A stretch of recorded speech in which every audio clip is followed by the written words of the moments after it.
이른바 검사 룸살롱 술 접대로 불린 사건이죠. 이 라임펀드 사태의 핵심 인물인 김봉현 전 스타모빌리티 회장으로부터 고액의 술 접대를 받았다는 혐의로 재판에 넘겨진 전 현직 검사 2명이 모두 무죄를 선고받았습니다.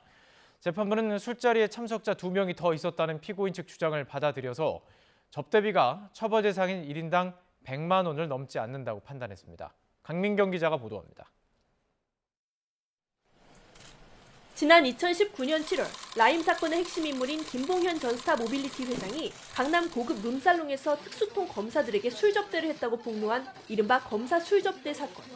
전관 출신 변호사를 통해서 현직 검사 3명에게 1,000만 원 상당의 술 접대를 했다며 구체적인 인원과 술값까지 특정했고 비난 여론이 커지자 검찰 전담 수사팀이 꾸려졌습니다.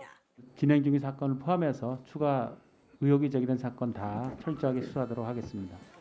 이후 검찰은 술자리에 있었던 검사 셋 가운데 1명인 남우 검사와 검사 출신 이모 변호사를 청탁금지법 위반 혐의로 기소했습니다. 첫 공판을 시작한 지 1년 8개월 만에 법원이 술접대 사건 연루자들에 대해 내린 첫 판결은 무죄였습니다.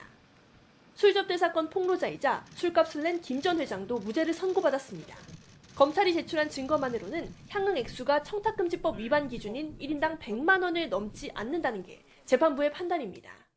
검찰은 기소 당시 술자리 참석자를 5명으로 보고 유흥주점 계산서에 명시된 536만 원 가운데 481만 원을 1차 향응비로 잡았습니다.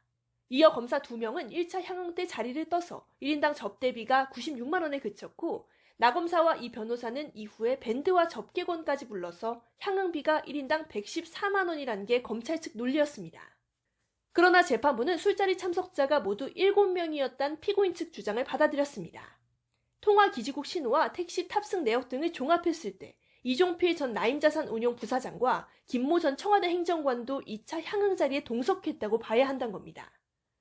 이어 참석자 수가 늘었으니 접대비는 1인당 93만 원으로 보는 게 타당하다며 청탁금지법을 어겼다고 보긴 어렵다고 판단했습니다. 김 전 회장은 첫 폭로 당시 추후 라임 수사팀에 합류할 검사들이라 고액의 접대를 했다며 현직 검사를 상대로 한 로비였다는 점을 분명히 밝혔습니다.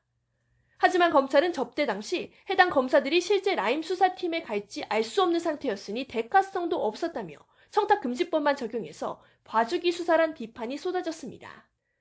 이어 법원마저 1인당 접대받은 향응 금액이 100만 원 미만이란 이유로 무죄 판결을 내리면서 또 한 번 적자는 논란이 예상됩니다. 나 검사는 무죄 판결을 받은 뒤 취재진에게 죄송하단 말만 남긴 채 법원을 빠져나갔습니다. 검찰은 판결문을 분석한 뒤 항소 여부를 결정하겠다고 밝혔습니다. YTN 강민경입니다.